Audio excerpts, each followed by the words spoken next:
uma super safra de 315 milhões de toneladas. Essa é a expectativa da Conab divulgada hoje em Brasília. Veja os números com Flávia Rabelo.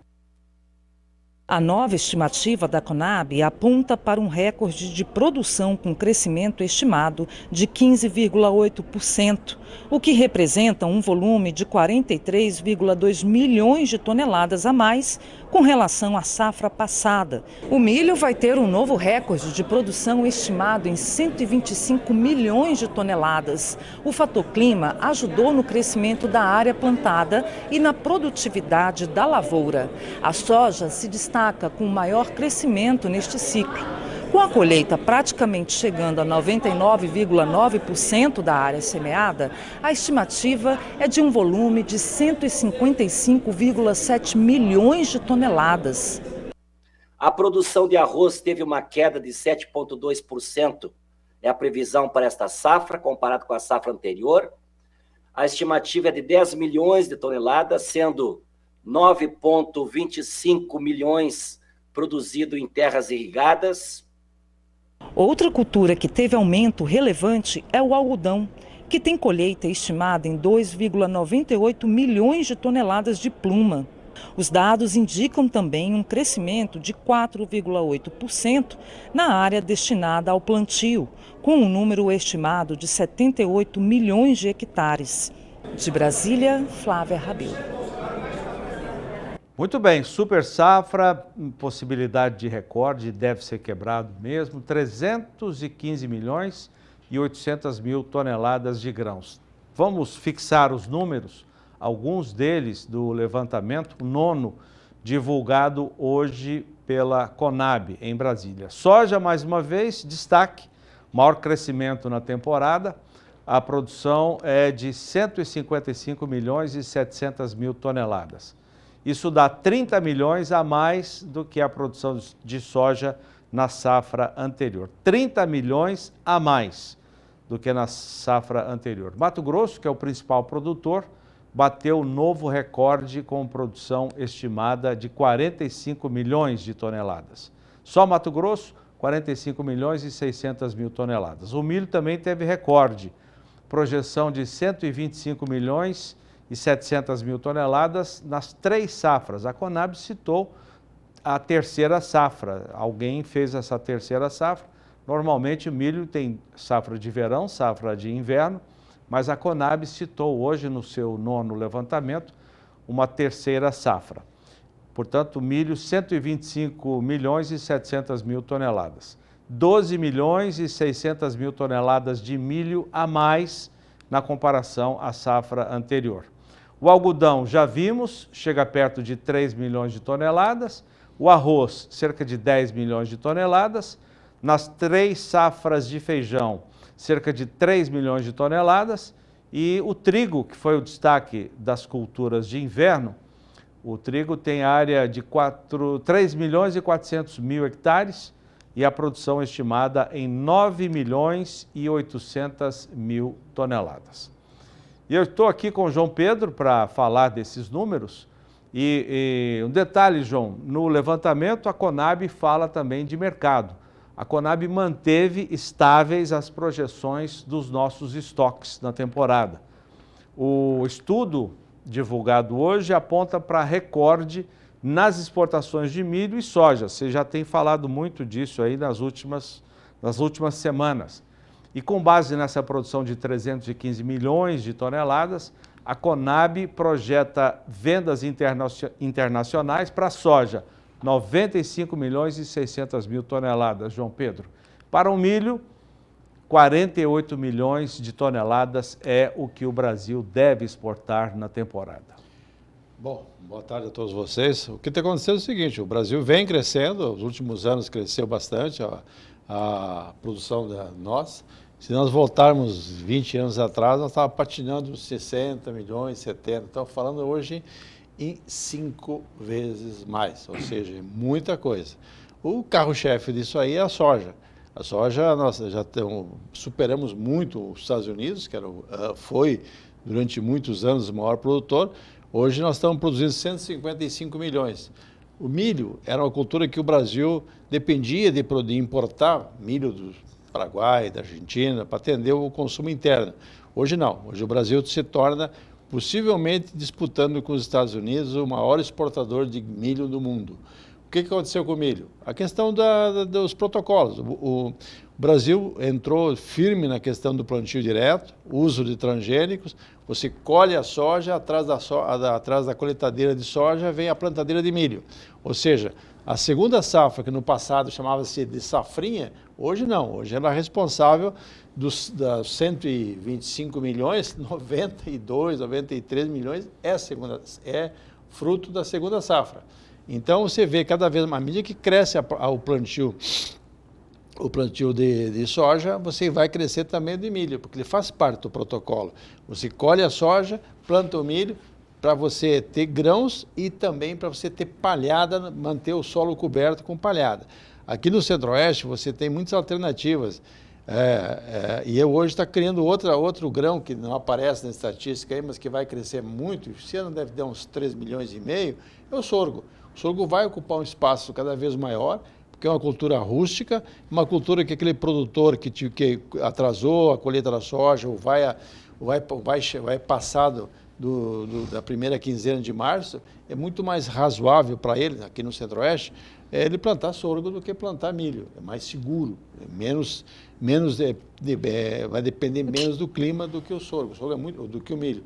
O sorgo é muito rústico, né? Aguenta bem isso aí. Agora, o que chama a atenção, Zé, 315 milhões, a capacidade estática de armazenamento no Brasil não chega a 195 milhões. Ou seja, nós temos que exportar muita soja para abrir espaço para colocar milho, ou enchermos os pátios dos armazéns de salchichão, com os big bag, aqueles silo bag, para poder armazenar. Mato Grosso é um estado que armazena muito milho a céu aberto, porque é o grande produtor. Você, nesse momento, os armazéns ainda tem muita soja. Você falou, até agora, se tudo correr bem agora no mês de junho, nós fechamos junho com 64 a 65 milhões de toneladas de milho exportada. Faltam 32.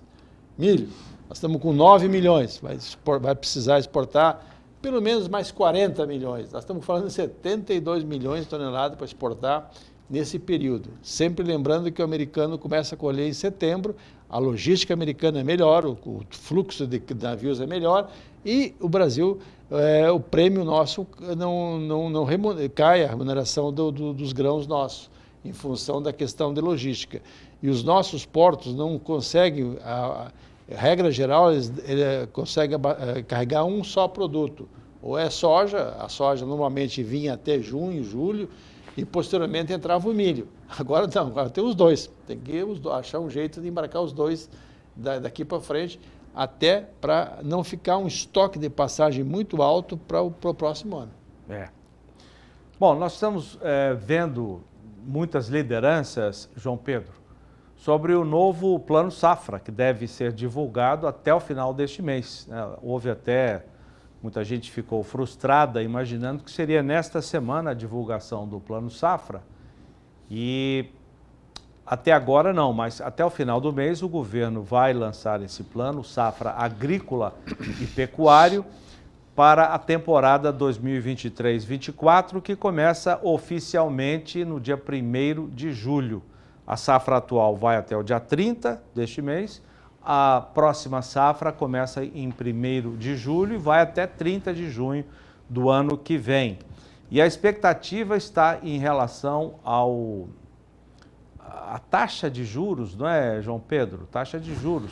Não sei se o governo está esperando, porque o Copom vai divulgar na semana que vem a nova taxa Selic, que é a base para os juros aqui no Brasil, juros oficiais no Brasil. O Copom tem uma reunião que começa na terça-feira, termina na quarta, com a divulgação da nova Selic, ou a manutenção da atual taxa Selic. Não sei se o governo está esperando para saber que taxa de juros vai colocar no Plano Safra, João Pedro. Não só isso, ele tem que saber de onde vai tirar o dinheiro para cobrir a equivalência também. Porque parte normalmente algumas áreas, Pronaf, pequeno produtor, etc., você tem que cobrir a diferença entre o valor cobrado de juro e que o banco teria se ele aplicasse o recurso no mercado financeiro. Quando você olha os juros futuros, você vê uma queda significativa do juro futuro. O juro futuro hoje, nós estamos falando de uma Selic de 13,75, o juro futuro está próximo de 10 e pouco. Ou seja, o mercado já sinaliza que tem que haver uma queda no preço na taxa de juros. Para o Brasil é importante isso, porque essa taxa de juros foi usada para segurar a inflação. A inflação hoje, se você olhar os principais indicadores de GPM e IPCA, todos eles estão mostrando uma queda significativa. A situação da economia não está... A demanda, você tem uma oferta boa, especialmente alimentos, uma oferta boa derrubou o preço de todos os alimentos. O óleo de soja, que chegou a custar 7 e pouco, hoje você compra por R$5.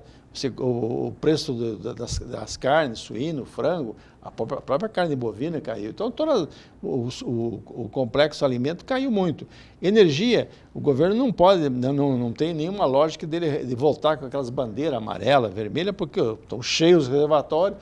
Nós investimos muito em energia eólica e solar, fotovoltaica. Então, o mercado, o setor, a questão de inflação está razoavelmente sob controle. Tem que haver uma redução nessa taxa de juros, porque se você olhar a dívida do governo, 5 trilhões de reais em títulos que o governo tem no mercado, ele precisaria de 650 bilhões. Se não me falha a memória agora, estou calculando de cabeça aqui, mas fosse 10%, 500 bilhões. 13,75. 650 bilhões para pagar juro.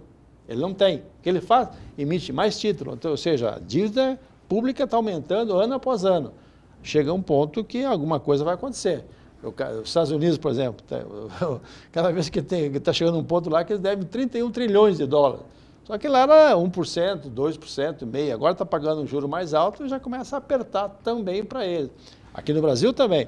Então, nós esperamos que haja uma queda de juros, porque a queda de juros é importante, porque as famílias brasileiras estão muito endividadas. Deus o livre, que se você não pagar o teu cartão de crédito, o juro que tem é de corar qualquer agiota. A agiota não teria nem coragem de cobrar aquilo. O cartão de crédito cobra. Então, o que acontece? Você tem a família com muito endividamento. A família aí tem que pegar dinheiro, que poderia usar para comprar alimentos, comprar roupa, sei lá, para pagar juros. Então, é muito ruim essa situação do juro. E esperamos que o Copom, vendo que a inflação caiu e que não há uma tendência de alta, não existe uma expectativa de alta, está tudo mais ou menos sob controle, e baixa os juros. E também isso vai afetar as taxas que serão cobradas no plano safra. Eu não vou dizer para ti que seja por essa razão, mas é uma das razões também que deve estar segurando, porque esse plano tem que ser anunciado agora para entrar em vigor no mês que vem. Mês que vem.